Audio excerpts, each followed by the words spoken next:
NDA அலைன்ஸ்ன்றது ஒரு பொருந்தா கூட்டணி.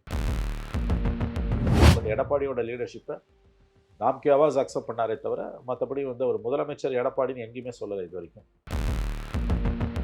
ராஜ்யசபா சீட் அவர் கேட்கலன்றது என்னால் ஊர்ஜிதமாக அதுதான் உண்மையா அல்லது சீச்சி இந்த பழம் புளிக்குமான்றது எனக்கு தெரியாது. மதவாத பாஜகவோட நீ எப்படி இருக்குன்னு கேட்கும்போது என்னென்னமோ விளக்கம் கொடுத்துட்டு கடைசியாக தாங்க முடியாத அளவுக்கு டிஃபெண்டே பண்ண முடியாதுன்னு ஒரு கார்னர் பண்ணப்பட்டப்ப திமுக தலைவர் கருணாநிதி 2001-2 காலகட்டத்தில் முதிர்த்த முத்துக்களில் ஒன்று. நாங்கள் எங்கே பிஜேபியோட இருந்தோம், நாங்கள் என்டிஏல இருக்கோம், பிஜேபி என்டிஏல இருக்குங்க. அந்த 15 நாளுக்குள்ள நீ 234 வீடியோ ப்ரிப்பேர் பண்ணணும். அதில் சினிமாக்காரர் இவர் ஒன்றும் அரசியல்வாதி கிடையாது. ஒரு 4 நிமிஷம் வீடியோக்கே ஒரு 40 டேக் எடுக்கிறவர். தப்புங்க இது வந்து. ஸ்டாலினும் விஜயும் ஒன்றா? ஸ்டாலின் மேலே 1000 விமர்சனம் இருந்தாலும் is one of the experienced politicians.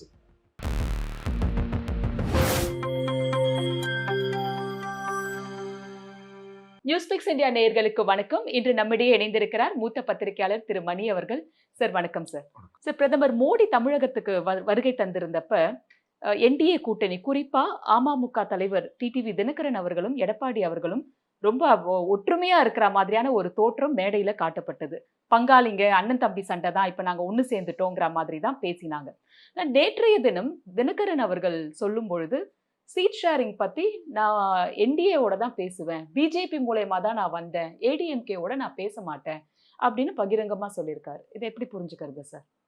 தெளிவாக இருக்குது. அதில் புரிஞ்சுக்கிறதுக்கு என்ன கஷ்டம்? ஒன்றும் கிடையாது. எடப்பாடியோட அத்தாரிட்டியை நான் அக்செப்ட் பண்ணல. கூட்டணிக்கு தலைவர், எலெக்ஷன் முடிகிற வரைக்கும் அவர் கூட இருப்போம். எலெக்ஷன் முடிஞ்சோன்னா அவர் வேறு, நாங்கள் வேறு. ஜெயிச்சிட்டாருன்னா சிஎம், தோத்துட்டாருன்னா நாங்கள் அடுத்த நிமிஷம் அவருக்கு எதிராக தான் திரும்பி நிற்போம் அப்படின்றாரு. அவர் பிஜேபி மூலமாக தான் உள்ளே வந்தார். அது உண்மை. அன்புமணி ராமதாஸ் எடப்பாடி மூலமாக உள்ளே வந்தார். இவர் பியூஷ் கோயல் மூலமாக உள்ளே வந்தார். டைரெக்டாக அவர் பேச மாட்டார். தான் போட்டி போட போகிறது இல்லைன்னு சொல்லிட்டார் அவர். ஸோ பிஜேபிக்கு கொடுக்குற சீட்டில் அவருக்கான சீட் அவங்க தெளிவாக இருக்குது. அதில் ஒன்றும் குழப்பத்துக்கு இடமே இல்லை. என்டிஏ அலைன்ஸ்ன்றது ஒரு பொருந்தா கூட்டணி. தேமுதிக ஆஸ்பெக்டை தவிர்த்துட்டு பார்த்தீங்கன்னா திமுக கூட்டணி ஒரு கொள்கை கூட்டணி தான். அவங்களுக்குள்ள இந்த பிரச்சனைலாம் கிடையாது. ஒரே லீடர் ஸ்டாலின் தான் லீடர். அவர் தான் எல்லாருக்கும் சீட்டை பிரித்து கொடுப்பார். தேமுதிக காங்கிரஸ்லேருந்து கேசி வேணுகோபால் பிரித்து கொடுப்பான்ற கதெல்லாம் கிடையாது. இங்கே வந்து பிஜேபிக்கு ஒதுக்குற சீட்டில் தான் டிடிவிக்கு சீட்டு. அங்கே அப்படி கிடையாது. அங்கே ஒரே பார்ட்டி, ஒரே leader. There is a policy coherence, சந்தேகமே இல்லை. இங்கே வந்து இது வந்து மேரேஜ் ஆஃப் கன்வீனியன்ஸ் தான் இது. அவர் இன்றைக்கி வேறு வழி இல்லை, டிடிவி வந்துட்டார் உள்ள. பட் எடப்பாடியோட லீடர்ஷிப்பை நாம் கே ஆவாஸ் அக்செப்ட் பண்ணாரே தவிர மற்றபடி வந்து ஒரு முதலமைச்சர் எடப்பாடின்னு எங்கேயுமே சொல்லலை இது வரைக்கும். கூட்டணியை பொறுத்த வரைக்கும் பிஜேபிக்கு ஒரு எக்ஸ் நம்பர் ஆஃப் சீட்ஸ் ஒதுக்கிடுவாங்க. அதில் அவருக்கு பிரித்து கொடுத்துருவாங்க.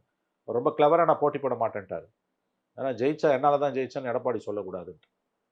ஸோ இது எலெக்ஷன் முடிகிற வரைக்கும், போலிங் டே, கவுண்டிங் டே வரைக்கும் தொடரும். அதுக்கப்புறம் எதிர்புதிரமாக நிற்பாங்க, ஜெயிச்சாலும் தோத்தாலும். சார், அன்றைய தினம் என்டிஏ கூட்டணி பலமாயிடுச்சு, இவர் வந்துட்டாரு அப்படின்னு பத்திரிகைகள்லாம் கிரியேட் பண்ண ஹைப்போட பார்க்கும் பொழுது இதுல வந்து சலசலப்பு அதிகமா இருக்கு. அதுவும் இந்த பக்கம் டிஎம்கே அலையன்ஸ் வந்து ஸ்ட்ராங்கா நிறைய பேரை சேர்த்துட்டே போகும் பொழுது இந்த மாதிரியான ஒரு பேச்சு தினகரன் அவர்கள் கிட்ட இருந்து வந்திருக்கு. இன்னொரு விஷயம் அவர் சொல்றது வந்து, நான் ராஜ்யசபா சீட்டு கூட கேட்கல அப்படிங்கிறார். ஏன்னா அதிமுக தயவுல தனக்கு வந்துடுமோ அப்படிங்கறதால அது கூட எனக்கு வேணாம் அப்படின்னு அவர் பிரகடனம் பண்றாரா? ராஜ்யசபா சீட் அவர் கேட்கலன்றது என்னால் ஊர்ஜிதமா அதுதான் உண்மையா அல்லது சீச்சி இந்த பழம் புளிக்குமான்றது எனக்கு தெரியாது. That I don't know. But கண்டிப்பாக அவர் எலெக்ஷனில் கண்டெஸ்ட் பண்ண போகிறது இல்லைன்றது ஒரு சரியான அவர் ஆங்கிளில் பார்த்தா சரியான டிசிஷன் தான். It's a correct decision from his point of view. எடப்பாடியோட அத்தாரிட்டியை அவர் அக்செப்ட் பண்ணலை. வேறு வழி இல்லாமல் இந்த கூட்டணிக்கு போயிருக்காரு. அவர் என்ன சொல்கிறாரு, நாங்கள் ஏடிஎம்கேவோட இல்லை, நாங்கள் என்டிஏல இருக்கோம், அங்கே ஏடிஎம்கேவும் இருக்குன்றார். இது கருணாநிதியை ஒரு கட்டத்தில் சொன்னார். மதவாத பாஜகவோட நீ எப்படி இருக்குன்னு கேட்கும்போது என்னென்னமோ விளக்கம் கொடுத்துட்டு கடைசியாக தாங்க முடியாத அளவுக்கு டிஃபெண்டே பண்ண முடியாதுன்னு ஒரு கார்னர் பண்ணப்பட்டப்ப திமுக தலைவர் கருணாநிதி 2001-2 காலகட்டத்தில் முதிர்த்த முத்துக்களில் ஒன்று. நாங்கள் எங்கே பிஜேபியோட இருந்தோம், நாங்கள் என்டிஏல இருக்கோம், பிஜேபி என்டிஏல இருக்குங்க. அரசியல்வாதிகள் இப்படி தான் பேசுவாங்க, நியாயப்படுத்த முடியாதுன்னு. அதே தான் இன்றைக்கி ஏடிஎம்கேவோட அமமுக போனதுன்றது வந்து அன்டெனபிள் சுச்சுவேஷன். அதை டிஃபெண்ட் பண்ண முடியாமல் அவர் இப்படிலாம் பேசுகிறார். Crux of the matter, election முடிகிற வரைக்கும் இது தொடரும். எலெக்ஷன் முடிஞ்சு கவுண்டிங் முடிஞ்ச அன்றைக்கி அடுத்த நாள்லேருந்து எதிரும் புதிரமாக பேசுவாங்க. சிஎம் ஆகிட்டார்னா ஒரு அண்டர்ஸ்டாண்டிங் வரலாம். எதிர்கட்சி தலைவராக தொடர்றாருன்னா அடுத்த நிமிஷமே daggers will be out, knives will be out. எடப்பாடியோட அத்தாரிட்டியை ஏடிஎம்கே உள்ளேருந்தும் வெளியிலேருந்தும் சேலஞ்ச் பண்ணுவாங்க. இதெல்லாம் நடக்கும். ஆகவே அவர் வந்து இன்னைக்கு இப்படி சொல்றதுன்றது வந்து உங்க கேள்வி டிஎம்கே அலைன்ஸ் கோஹரண்டா இருக்கும் பொழுது இப்படிலாம் ஒரு கோஹரன்ஸ் இல்லாம என்டிஏ பேசுறதுன்றது பலவீனம் தானன்னு கேட்குறீங்க. You are right, it is a weakness. இது பலவீனம் தான். Yes, you are right. சரி, இப்போ ஒரு சில சர்வேஸ் வந்திருக்கு. அதுல வந்து ப்ராப்பரா சாம்பிள் சைஸ் இவ்ளோ அப்படின்னு சயின்டிஃபிக்கா அவங்க பண்ணத வெளிப்படுத்தி, அதுக்கப்புறம் அதோட ரிசல்ட் சொல்றாங்க. அதுல வட தமிழகத்துல சில இடங்கள்ல தாவேகா அதிமுகவையும் மிஞ்சி நிக்குது அப்படிங்கிறாங்க. திமுக வந்து ஒரு கம்ஃபர்டபிள் பொசிஷன்ல இருக்கு அப்படிங்கிறாங்க. அப்ப 2, 3 இவங்க 2 பேருக்கு மத்தியில தான் வந்து போட்டி நடக்க போது. ஒரு சில இடங்கள்ல டிவிக்கே ஓவர்டேக் பண்ணுது. அதுவும் வந்து பெண்களோட ஆதரவு அவங்களுக்கு நெறைய இருக்கு அப்படிங்கிறாங்க. அப்ப இவ்வளவு சிக்கல்கள் இருக்கு. டிவிக்கே ஓவர்டேக் பண்ணுதுன்னும் பொழுது, இங்க இன்னும் சசிகலா அவர்கள் வந்து ஏதோ கட்சி துவங்க போறதா சொல்லிட்டு இருக்காங்க. பழைய சப்போர்ட்டர்ஸ் எல்லாம் அவங்க திரும்ப பார்த்துட்டு இருக்காங்க. மேலும் மேலும் எவ்வளவுதான் வந்து வீக்கா போயிட்டே இருக்கும் என்டிஏ. சசிகலா அவர்களோட நிலையும் என்னவா இருக்கும்? சசிகலாவால பெரிய டிஸ்டர்பன்ஸ் ஏற்படுத்த முடியாது. அது நெக்லிஜிபிள் ஃபேக்டர். ம். ஷி சஸ்பெண்ட் ஃபோர்ஸ் அண்ட் அது அவங்களால பெரிய பாதிப்பு ஏற்படுத்தாது. So you can rule out Sasikala. ம். But Thavega issue is a very big issue. But அது எலெக்ஷன் டைம்ல நான் இன்னொன்று சொல்றேன். 2 மாசம் இருக்கு. நாள் நெருங்க நெருங்க நெருங்க நெருங்க நெருங்க நோட்டிஃபிகேஷன் வந்து ஃபர்ஸ்ட் சேலஞ்ச் இன்னைக்கு என்ன கேட்டால் the biggest challenge for number 1 challenge in this election for TVK எதுன்னா 234 தொகுதியிலும் அவங்க கேண்டிடேட்ஸ் டிஃபால்ட் ஆகாமல் அவங்க நாமினேஷன்ஸ் அக்செப்ட் ஆகணும். அதில் 234 தொகுதினா ஒரு கேண்டிடேட் நிற்கிறாருன்னா அவருக்கு 2 செட்ஸ் ஆஃப் பேப்பர்ஸ் இருக்கும். ஒரு டம்மி கேண்டிடேட் இருப்பார், அவருக்கு 2 செட்ஸ் ஆஃப் பேப்பர்ஸ் இருக்கும். ஸோ 234 into 4 sets of பேப்பர்ஸ்னால் எவ்வளோ? Nearly 1000 papers. நியர்லி ரஃப்லி 900 ப்ளஸ் பேப்பர்ஸ்னு வச்சுக்கோங்க. 900 ப்ளஸ் நாமினேஷன் பேப்பர்ஸ் ஃபால்ட் இல்லாமல் ஃபால்ட் இல்லாமல் மிஸ்டேக் இல்லாமல் பதிவாகிறதுன்றது வந்து அவ்வளோ ஈஸியான விஷயம் கிடையாது. அதில் திமுக ரொம்ப கில்லாடி. அதில் திமுக ரொம்ப கில்லாடி. ஒரு 3ஆம் கிளாஸ் படித்த திமுக வட்ட செயலாளர் நாமினேஷன் பேப்பர்ஸ் அழகாக ஃபைல் பண்ணுவோம். ஐஏஎஸ் ஆஃபீஸரோ ஒரு எம்ஏ பொலிட்டிக்கல் சயின்ஸ் பிஹெச்டி வாங்கினா கூட பண்ண முடியாது. Is that's practical politics. அந்த இடத்துலயே டிவிகேக்கு சேலஞ்ச் வரும். இன்றைக்கி மாஸ் பேஸ் இருக்குது, எல்லாம் கரெக்ட். அடுத்த 2 மாதத்துக்கு நீ அதை சஸ்டெயின் பண்ணணும். பட் ஸ்டில் யானைப்படுத்தா குதிரை மட்டும்னு அவங்களோட ஓட் பேஸை குறைச்சி மதிப்பிட முடியாது. Crux of the matter is ADMK push to the third position, TVK replacing it as a second பிளேயர்ன்றது நானும் கேள்விப்படுறேன். முக்கியமான சில சர்வேஸில் ஓரளவு நம்பகத்தன்மை உள்ள சர்வேஸில் அது வருதுன்றாங்க. சயின்டிஃபிக்கா அவங்க சொல்றாங்க சார், நாங்க சாம்பிளிங் இப்படி எடுத்தோம், இந்த டெக்னிக் யூஸ் பண்ணோம்னு ஓப்பனா சொல்லிட்டு அப்புறம் ரிசல்ட் சொல்றாங்க. That is correct. நீங்கள் சொல்கிறது கரெக்ட். நான் நீங்கள் சொல்கிறத மறுக்கல. ஏடிஎம்கே தான் பிக்கெஸ்ட் கேஷுவல்டி இன் திஸ் எலெக்ஷன். தாவேகா ஃபேக்டரால் வந்து பாதிப்பு திமுகவை விட அண்ணா திமுகவுக்கு தான்ன்றது தான் இந்த சர்வேஸோட சாராம்சம். இது என்னை பொறுத்த வரைக்கும் இப்போதைக்கு டு லார்ஜ் எக்ஸ்டென்ட் உண்மை என்று நான் ஒப்புக்கொள்கிறேன். பட் ஸ்டில் 2 months இருக்குது. Situation may go for a change, sometimes may go for a rapid change. But எப்படி பார்த்தாலும் டிஎம்கே டிவிகே ஃபேக்டர் தான் வந்து இந்த எலெக்ஷனோட கிராக்ஸ். விஜய் தான் இந்த எலெக்ஷனோட கதாநாயகன்றதுல சந்தேகமே வேணாம். உங்களுக்கு பிடிச்சாலும் பிடிக்கலனாலும் விஜய் தோக்கலாம். தோக்க தான் வாய்ப்பு அதிகம். அவரால் ஆட்சியெல்லாம் பிடிக்க முடியாது. அவர் உடைக்கிற ஓட்டால பெனிஃபிட் ஏடிஎம்கேக்கா டிஎம்கேக்கான்றது தான் $1 million கொஸ்டின். ஸோ இந்த election to put it bluntly it's a Vijay centric election. So தாவேகாவோட எக்ஸிஸ்டன்ஸ் வந்து கண்டிப்பாக அதிமுகவுக்கு தான் அதிக பாதிப்பு என்பது I think to a large extent true. Yes, it's correct.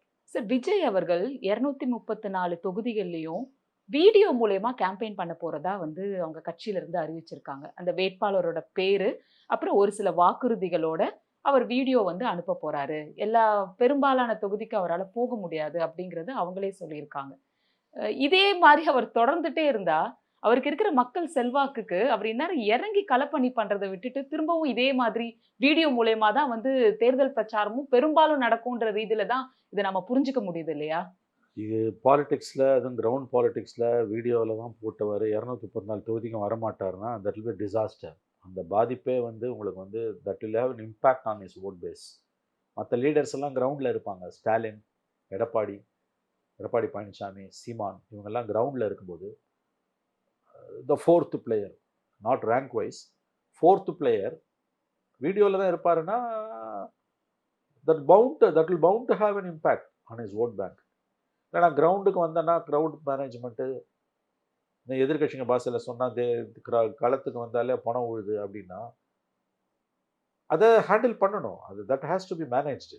நீங்கள் கிரவுண்டுக்கு போகாமல் வீடியோ கான்ஃபரன்ஸ் 234 வீடியோ போடணும். நீ அப்போ 234 வீடியோ அண்ட் ஒரு தொகுதியிலையும் அந்த வேட்பாளரோட பேரு, அப்புறம் அங்க என்னென்ன செய்ய போறோன்ற வாக்குறுதிகள் இதை பேசி வீடியோவா அவர் வெளியிடுவாரு. எல்லா தொகுதிக்கும் அவரால் வர முடியாது, குறிப்பிட்ட ஒரு சில தொகுதிகளுக்கு மட்டும்தான் அவர் வருவாரு அப்படிங்கறது சொல்லியிருக்காங்க. இது புதுசா இருக்கு. அது எவ்வளவு தூரம் சாத்தியப்படும் எனக்கு தெரியல. அதுக்கெல்லாம் இம்பாக்ட் வந்து எப்படி இருக்குன்றதை கேஜ் பண்ண முடியல. அப்போ நீ வராமலே போயிடுவீங்களா நான் கேட்குறேன். ஃபிசிக்கல் ப்ரெசன்ஸ் இல்லைன்னா எலெக்ஷன்ஸில் வந்து அதோட இம்பேக்ட் ரொம்ப ஹியூஜாக இருக்கும். ஒரு ஸ்பாட்டுக்கு ஒருத்தர் போகலன்னா யாராக இருந்தாலுமே, ஜெயலலிதா கருணாநிதியை அவங்க எங்கெல்லாம் போலையோ அங்கெல்லாம் அந்த கட்சி தோக்கும், கண்டிப்பாக தோக்கும். அந்த மாதிரி மாஸ் பேஸ் லீடர்ஸ்க்கு வந்து, செரிஷ்மேட்டிக் லீடர்ஸ்க்கு வந்து அவங்க ஸ்பாட்டுக்கு போகலன்னா அடி விழுவாங்க. ரெண்டாவது செகண்ட் ரேங்க் லீடர்ஸ் கிடையாது. இந்த எலெக்ஷன் ஆசிட் டெஸ்ட் அவர் போகுமா கட்சி விளங்குமா விளங்காதா, எலெக்ஷன்ஸ்க்கு பிறகு கட்சி எக்ஸிஸ்ட் ஆகுமா, நிலைச்சிருக்குமா, உயிரோடு இருக்குமா, இல்லை செத்துருமான்றதெல்லாம் வந்து நமக்கு வந்து எலெக்ஷனுக்கு பிறகு தெரிஞ்சிடும் உங்களுக்கு. இந்த ஸ்ட்ராட்டஜிலாம் டிக்ளேர் டிசாஸ்டர். நீங்கள் எப்படி பெனிஃபிட் இது பண்ணுவீங்க? நீங்கள் how will you carry out campaign through video conference? எப்படி அது ஏஐ வச்சு யூஸ் பண்ண போறீங்களா? முதல்ல 234 வீடியோ இவருக்கு பேசி ரெக்கார்ட் பண்ண முடியுமா? அது ஒரு கேள்வி. $1 million question. பிகாஸ் 234 தொகுதியை நீ எப்போ வந்து கான்சன்ட்ரேட் பண்ணுவேன்னு கேட்டீங்கன்னா, நாமினேஷன் அக்செப்ட் பண்ண பிறகுதான். Your candidate list will be known to you only after the acceptance of your nomination paper, their nomination papers. ஏன்னா இப்போ சொல்ல முடியாது. நாமினேஷன் ரிஜெக்ட் ஆச்சுன்னா தெரியாது நமக்கு. அது புது பிளேயர். நான் சொன்ன கண்ணில் விளக்கணை ஊற்றின்னு பார்ப்பான். திமுக வேணா திமுக ஸ்க்ரூட்டனியில் each and every aspect of your nomination will be challenge. சின்ன தப்பு இருந்தால் கூட அது பெருசாக்குவோம். ரிட்டர்னிங் ஆஃபீஸரோட முடிவு, அது ப்ரோரோகேட்டிவ். ஒன்ஸ் ரிட்டர்னிங் ஆஃபீஸர் உன்னோட நாமினேஷனை ரிஜெக்ட் பண்ணிட்டாங்கன்னா கதை முடிஞ்சுது. நீ கோர்ட்டுக்கு போக முடியாது. எப்போ போகலான்னா எலெக்ஷன் முடிஞ்சு ரிசல்ட் வந்து புது கவர்மெண்ட் வந்த பிறகு ஒரு டைம் ஃப்ரேம் கொடுப்பான் ஹைகோர்ட். எலெக்ஷன் பெட்டிஷன் ஃபைல் பண்ணுறதுக்கு ஒரு 3 months விண்டோ டைம் இருக்குது. அந்த 3 months ஆர் 6 months விண்டோ பீரியடுக்குள்ளே தான் நீ போய் ஃபைல் பண்ண முடியும். அதுக்கு பிறகு அங்கே கேஸு 10 வருஷமோ 15 வருஷமோ ஹைகோர்ட்டில் நடக்கும். அங்கே எவன் தோத்தாலும் தோத்தவன் சுப்ரீம் கோர்ட்டுக்கு போவான். அங்கே 10 வருஷம் நடக்கும், 20 வருஷம், ஒரு தலைமுறை ஓடிடும். Returning officer is the supreme authority nomination ஸ்க்ரூட்டனியில். அதில் திமுக அண்ணா திமுக 2 பேரும் பழந்துன்னு கொட்டப்பட்டவன். நீ வந்து 2 பேரையும் பகைச்சிக்கிட்ட. இப்போ 2 பேரும் சேர்ந்து அடிப்பாங்க. ஏன்னா ஒவ்வொரு கேண்டிடேட்டுக்கும் டிஎம்கே அண்ட் ஏடிஎம்கே ஜெயிக்கிற கேண்டிடேட் இவங்க 2 பேர் தான் பொட்டன்ஷியல் கேண்டிடேட்ஸ். 234 தொகுதியில் நிற்கிற டிஎம்கே ஏடிஎம்கே கேண்டிடேட்ஸுக்கு விஜய் தான் வந்து நைட்மேர் சுச்சுவேஷன். வயிற்றுல புளியை கரைக்குது அவங்களுக்கு. அப்போ எதனா ஒரு ஃப்ரோலஸ் ரீசனில் நாமினேஷனை ரிஜெக்ட் பண்ண வாய்ப்பு கிடைச்சதுன்னா they will use it to the hilt. Jananayagan படத்தை எப்படி யூஸ் பண்ணிக்கிட்டாங்களோ அதே மாதிரி அதில் ரிட்டர்னிங் ஆஃபீஸர், ஒவ்வொரு ரிட்டர்னிங் ஆஃபீஸர் மூடி எப்படி இருக்குன்னு தெரியாது.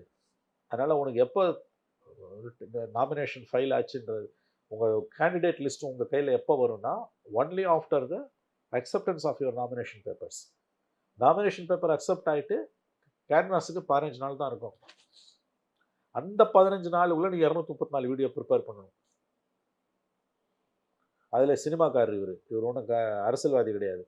பவுடர் போடாமல், முடி வராமல், தலை வராமல், அல்லது வந்து ஃபிசிக்கல் பியூட்டியை பற்றி கவலைப்படாமல் பேசிட்டு போக மாட்டார். ஒரு 4 நிமிஷம் வீடியோக்கே ஒரு 40 டேக் எடுக்கிறவர். அப்போ 234 வீடியோன்னா 15 நாளுக்குள்ளே ப்ரிப்பேர் பண்ணணும். 15 நாளுக்குள்ளே ப்ரிப்பேர் பண்ணுறது இல்லை, ஒரு வாரத்துக்குள்ளே ப்ரிப்பேர் பண்ணால் தான் அடுத்த ஒரு வாரம் அது மக்களுக்கு மன்றத்தில் இருக்கும் இல்லையா? ஒரு நாளைக்கு வந்து 7 நாளைக்குள்ளே ப்ரிப்பேர் பண்ணணுன்னா ஒரு நாளைக்கு வந்து நீ வந்து எவ்வளோ 30 வீடியோ தயாரிக்கணும். 7 3 21 30 வீடியோ 234 210 வச்சுக்கோங்க. ஒரு நாளைக்கு 30 வீடியோ. ஒரு நாளைக்கு 30 வீடியோன்னு 7 நாளில் எப்படி? How it is possible? Video கான்ஃபரன்சிங்கில் போகிறதுன்றது அவ்வளோ ஈஸி ப்ரப்போசிஷன் கிடையாது. That's not an alternative. That too என்ன, மற்றவங்க அத்தனை பேரும் களத்தில் இருப்பாங்க, மற்ற 3 பேரும் களத்தில் இருப்பாங்க, நீங்கள் வீடியோவில் இருப்பீங்க. So there are many serious and unanswered questions as far as his political future is concerned. அது அவர் எப்படி மேனேஜ் பண்ண போகிறான்னு தெரியல. It's very interesting thing to be watched. Sir Vijay அவர்கள் வட சென்னையில போட்டியிட விரும்புவதா சொன்னதா ஆதவ் அர்ஜுனா அவர்கள் தெளிவுபடுத்தியிருக்காங்க. அதோட இல்லாம பெரம்பூர் தொகுதியில அவர் நிக்கணும் அப்படிங்கிற ஒரு ரெசல்யூஷனையும் பாஸ் பண்ணியிருக்காங்க. ஸோ தெரியலங்க, நான் இந்த மாதிரி சப்ஜெக்டில் பேசுறது இல்லை எந்த கேண்டிடேட்டை பற்றியும். ஏன்னா இது மங்காத்தா விளையாட்டு, உள்ள வெளியே விளையாட்டு. I don't know anything about it. சிட்டியில் நிற்பார் மட்டும் கேள்விப்படுறேன். ஏன்னா அவரோட ஓட் பேஸ் பேசிக்கலி சிட்டின்றதுனாலையும் அவர் தொகுதிக்கு மட்டும் அவர் போவார் எப்படியும், அது நல்லா தெரியுது. அந்த வீடியோவில் போக மாட்டார், அவர் தெருவா கூட போவார். ஸோ சிட்டியில் நிற்பாருன்னு தான் நானும் கேள்விப்படுறேன். கான்ஸ்டிடுவன்சிஸை பற்றி எனக்கு எந்த ஐடியாவும் இல்லைங்க, அது எல்லாமே ஸ்பெகுலேஷன் தான். சார் ஆதவ் அர்ஜுனா ஒரு முறை பேசும்பொழுது சமீபத்துல தான் ஏன் இவர் மீடியால பேச மாட்டேன்றாருன்னு எல்லாரும் கேட்டுட்டே இருக்காங்க. நான் ஒரு சவால் விடுறேன். மேடையில தாவேகா தலைவர், திமுக தலைவர் 2 பேர் மாத்திரம் உட்காரட்டும். திமுக தலைவர் கையில எந்த துண்டு சீட்டும் பேப்பரும் வச்சுக்க கூடாது. அவருக்கு உதவி பண்றதுக்கு ஆட்கள் யாரும் இருக்கக்கூடாது. இவங்க 2 பேரும் ஒத்தைக்கு ஒத்தைக்கு பேசட்டும். அப்ப பாத்துக்கலாம், உங்களுக்கு தெரியும் எங்க தலைவர் பத்தி அப்படின்னு ஒரு ஸ்டேட்மெண்ட் பேசுறாரு அவரு. சோ இதை நீங்க எப்படி பாக்குறீங்க சார்? தப்புங்க. இது வந்து ஸ்டாலினும் விஜயும் ஒன்றா? ஸ்டாலின் மேலே 1000 விமர்சனம் இருந்தாலும் is one of the experienced பொலிட்டீஷியன்ஸுங்க. அவர் வந்து 50 வருஷத்துக்கு மேலே அரசியல் அனுபவம் இருக்குது. Over 50 years. எமர்ஜென்சியில் சிறைப்படுத்தப்பட்டு இன்னைக்கு உயிரோடு இருக்கக்கூடிய, ஆக்டிவாக இருக்கக்கூடிய சக்ஸஸ்ஃபுல் பாலிட்டிஷியன்ஸில் அவர் தான் நம்பர் 1. அவர்கிட்ட குறைகள் இருக்கலாம், பட் யூ கேன் நெவர் விஜயோடலாம் நீங்கள் ஸ்டாலினை ஈக்குவேட் பண்ணுறதுன்றது அதிக பிரசங்கித்தான். நான் அதை ஒப்புக்கொள்ள மாட்டேன். ஸ்டாலின் மீது நமக்கு விமர்சனங்கள் உண்டு, பட் நீங்கள் 2 பேரும் ஒன்றா நில்லுங்க, ஒன்றா போடுங்க, ஒண்டி கொண்டி சண்டை போடுங்க, இதெல்லாம் ரொம்ப ஐ திங்க் இஸ் வெரி, அவங்க கட்சி அது. அஃப்கோர்ஸ் அவர் அப்படி தான் விசுவாசத்தை காட்டுறதுக்கு அப்படி பேசணும். But this is not the way to look at politics. அவரோட எக்ஸ்பீரியன்ஸ், அவரோட கான்ட்ரிபியூஷன், நல்லது இருக்குது, கெட்டது இருக்குது, நிறைகுறைகள் இருக்குது. அப்படி தான் நம்ம பார்க்கணுமே ஒழிய பேசுகிறத வச்சு மட்டுமே அது ஒரு திறமை நான் சொல்ல மாட்டேன். அது ஒன் ஆஃப் தி டேலண்ட்ஸ் தானே ஒழிய அது அளவுகோல் அல்ல. அப்படி பார்த்தா அவர் எவ்வளோ அச்சீவ் பண்ணியிருக்காருல்ல ஸ்டாலின். அப்போசிஷன்லாகவும் இருந்திருக்காரு. அவர் டெப்டி சிஎம்மாக இருக்கும்போது நிறைய அச்சீவ்மெண்ட்ஸ் இருக்குது. இப்பயும் இந்த 5 வருஷத்தில் there are many good things happen. அதெல்லாம் நம்ம குறைச்சி மதிப்பு இல்லையா? வி நெவர் செட் அவர் ஒன்றுமே இல்லைன்னா அப்படிலாம் என்றைக்குமே சொன்னது கிடையாது. அதனால் இந்த ஒப்பீடுகள் இருக்குல்ல, 2 பேரும் மேடை நினைக்கணும், துண்டு சீட்டு, this is personalised attack, sitting below the belt. இது அவர் பண்ணுவார் தான் விசுவாசத்தை விஜய் கிட்ட காண்பிப்பதற்கு ஆதவ் அர்ஜுனா. நம்ம பண்ண முடியாது. ஸ்டாலினுடைய அரசியல் அதை தான் நம்ம பேச முடியுமே தவிர ஆஸ் அ சீஃப் மினிஸ்டர் அவரோட அச்சீவ்மெண்ட்ஸ், அவரோட ட்ராபேக்ஸ், நிறைகுறைகளை பேசலாம் முடியும். பர்சனலாக போய் நீங்கள் நானும் ஒன்றுலாம் அப்படிலாம் பேச முடியாது. You can never equate Vijay with Stalin. ஸ்டாலினோட விஜய் நீங்கள் ஒப்பிடவே முடியாது. அது வந்து மிகப்பெரிய பிழை, அதிக பிரசங்கித்தனம். சரி, இன்னைக்கு வேலூர்ல விஜய் அவர்களுடைய கூட்டம் நடக்க போகுது. இதுல வந்து எல்லாருமே என்ன சொல்றாங்கன்னா, வழக்கமா வந்து பேசுற மாதிரி ஒரு 8 நிமிடம் 10 நிமிடம் அதே தான் பேச போறாரு. திமுகவை எதிர்க்க போறாரு, பாஜகவை எதிர்க்க போறது இல்ல, இதே ட்ரெண்ட் தான் கண்டினியூ ஆக போறது அப்படின்ற ஒரு மனநிலைக்குள்ள எல்லாருமே செட் ஆயிட்டா மாதிரி தோணுது. இதுல ஏதாவது எதிர்பார்ப்பு இருக்கா சார்? தெரியலங்க. இப்போ மணி 10:15 ஆகுது. அவர் 12:30 மணிக்கு தான் பேசுவாருன்றாங்க. பேசாத வரைக்கும் ஒன்றும் பெருசாக நம்ம சொல்ல முடியாது. பேசி தான் என்னத்தை பெருசாக அவர் பண்ணிட போறாருன்னு தெரியல. வாரம் முந்திலாம் மாதம் ஒரு தடவை வருவார், இப்போ 10 நாளைக்கு ஒரு தடவை வராரு. அக்ரெசிவாக பேசணும். வெறும் இப்போ அவரோட தரிசனம் கிடைக்கிறதே மக்களுக்கு, அதுவே that's an end in it செல்ஃப்னு போகிறது ஒரு அரசியல்வாதிக்கு அழகு அல்ல. மற்றவங்கெல்லாம் டெய்லி வெளியில் வராங்க. அவங்க கொள்கை தலைவரில் ஒருத்தர் அஞ்சலி அம்மாள், அவர் சொல்கிறாரு. அவங்களுக்கு சிலை இருக்குது அவங்க கட்சி அலுவலகத்தில். அவங்க பிறந்தநாள் என்று நினைக்கிறேன். அங்கே வந்து கூட அவர் மாலை போடாமல் அவருடைய வீட்டில் அவங்களுடைய திருவுருவ படத்துக்கு அவர் மாலை போடுறாங்க. இது என்னங்க பாலிடிக்ஸு? கடைசி காலத்தில் ஜெயலலிதா உடல்நலம் குன்றி இருந்த பொழுது செய்தது. நவ் யுவர் பாலிடிக்ஸில் your now young and your got a good health. அப்புறம் எதுக்கு இதை வந்து நீங்கள் வெளியில் கூட வராமல், உங்கள் கட்சி அலுவலகத்தில் இருக்க உங்கள் கொள்கை தலைவருக்கு மாலை போட கூட நீங்கள் வெளியில் வர மாட்டீங்கன்னா, நாளைக்கு ஆக்டிவ் பாலிடிக்ஸில் நீங்கள் என்ன பண்ண போகிறீங்க? எலெக்ஷன் டைம்லேயும் வரமாட்டேன்றீங்க. வீட்டுக்குள்ளேயே உட்காந்து எப்படி அரசியல் பண்ண முடியும்? அது எதுக்கு அரசியலுக்கு வரீங்கன்ற கேள்வி எழுவது இயல்பானது. அதனால் புதுசாக என்னத்தை அவர் பேசிட போகிறார்? பேசின பிறகு வேணால் பார்க்கலாம். அதில் நன்றி சார். வேறொரு நேர்காணலில் சந்திப்போம். நன்றி.